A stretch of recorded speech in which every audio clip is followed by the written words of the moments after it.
اعوذ باللہ من الشیطان الرجیم بسم اللہ الرحمن الرحیم الحمد للہ والصلاة علی اہلہا والعن علی اہلہ اما بعد فقد قال رسول اللہ صلی اللہ علیہ وآلہ وسلم من کنت مولا فہذا علی مولا۔ تاریخ اسلام کا اور تاریخ انسانیت کا انتہائی اہم موڑ خم خدیر کا وہ موقع ہے جب اکمال دین اور اتمام نعمت کا اعلان ہوا، اور وہاں پر پاک رسول نے من کنت مولا فہذا علی مولا کا یادگار اور مشہور جملہ کہا۔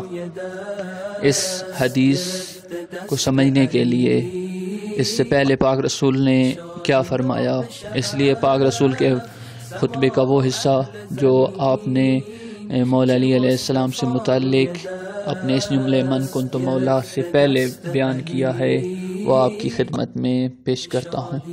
پاک رسول خدا کی حمد کے بعد امام علی علیہ السلام کے بارے میں فرماتے ہیں، لوگوں جان لو، اس سلسلے میں خبردار رہو، اس کو سمجھو اور مطلع ہو جاؤ کہ اللہ نے علی کو تمہارا ولی اور امام بنا دیا ہے، اور ان کی اطاعت کو تمام مہاجرین، انصار اور نیکی میں ان کے تابعین، ہر توحید پرست کے لیے ان کا حکم جاری، ان کا امر نافذ، ان کا قول قابل اطاعت ہے، ان کا مخالف ملعون اور ان کا پیرو مستحق رحمت ہے۔ جو ان کی تصدیق کرے گا، ان کی بات سن کر اطاعت کرے گا، اللہ اس کے گناہوں کو بخش دے گا۔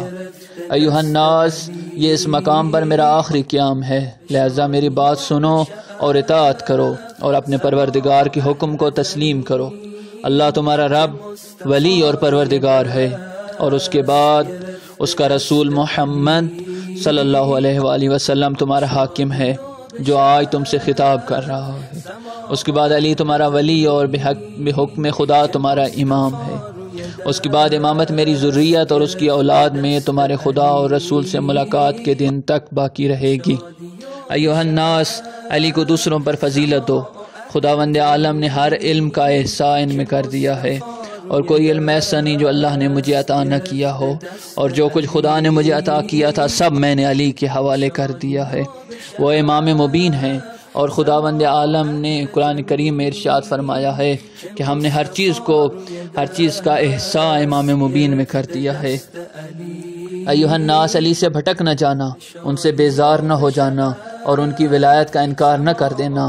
وہی حق کی طرف ہدایت کرنے والے، حق پر عمل کرنے والے، باطل کو فنا کر دینے والے اور اس سے روکنے والے ہیں۔ انہیں اس راہ میں کسی ملامت کرنے والے کی ملامت کی پرواہ نہیں ہوتی۔ وہ سب سے پہلے اللہ اور رسول پر ایمان لائے اور اپنے جی جان سے رسول پر قربان تھے۔ وہ اس وقت رسول کے ساتھ تھے جب لوگوں میں سے ان کے علاوہ کوئی عبادت خدا کرنے والا نہ تھا۔ انہوں نے لوگوں میں سب سے پہلے نماز قائم کی اور میرے ساتھ خدا کی عبادت کی۔ میں نے خداوند عالم کی طرف سے ان کو اپنے بستر پر لیٹنے کا حکم دیا تو وہ بھی اپنی جان فدا کرتے ہوئے میرے بستر پر سو گئے۔ ایھا الناس، انہیں افضل قرار دو کہ انہیں اللہ نے فضیلت دی ہے، اور انہیں قبول کرو کہ انہیں اللہ نے امام بنایا ہے۔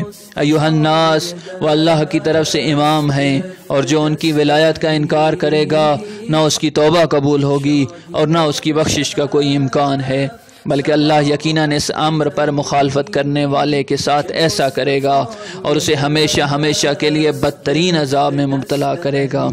لہٰذا تم ان کی مخالفت سے بچو، کہیں ایسا نہ ہو کہ اس جہنم میں داخل ہو جاؤ جس کا ایندھن انسان اور پتھر ہیں اور جس کو کفار کے لیے مہیا کیا گیا ہے۔ ایھا الناس، خدا کی قسم، تمام انبیاء علیہم السلام و مرسلین نے مجھے بشارت دی ہے، اور میں خاتم الانبیاء والمرسلین ہوں، اور زمین و آسمان کی تمام مخلوقات کے لیے حجت پروردگار ہوں۔ جو اس بات میں شک کرے گا وہ گزشتہ زمانہ جاہلیت جیسا کافر ہو جائے گا، اور جس نے میری کسی ایک بات میں شک کیا اس نے گویا تمام باتوں کو مشکوک قرار دیا، اور جس نے ہماری کسی ایک امام کے سلسلے میں شک کیا تو اس نے تمام ائمہ کے بارے میں شک کیا، اور ہمارے بارے میں شک کرنے والے کا انجام جہنم ہے۔ اس کو بیان کر دینا ضروری ہے کہ جاہلیت اول کے کفر سے دور جاہلیت کے کفر کے درجے میں سے شدید ترین درجہ ہے۔ ایھا الناس، اللہ نے جو مجھے یہ فضیلت عطا کی ہے یہ اس کا کرم اور احسان ہے، اس کے علاوہ کوئی خدا نہیں، وہ میری طرف سے تا ابد اور ہر حال میں اس کی حمد و سپاس ہے۔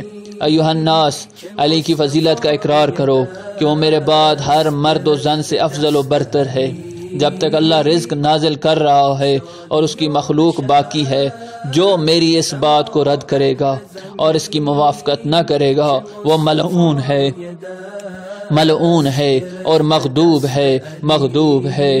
جبرائیل نے مجھے یہ خبر دی ہے کہ پروردگار کا ارشاد ہے کہ جو علی سے دشمنی کرے گا اور انہیں اپنا حاکم تسلیم نہ کرے گا اس پر میری لعنت اور میرا غضب ہے۔ لہذا ہر شخص کو یہ دیکھنا چاہیے کہ اس نے کل کے لیے کیا مہیا کیا ہے۔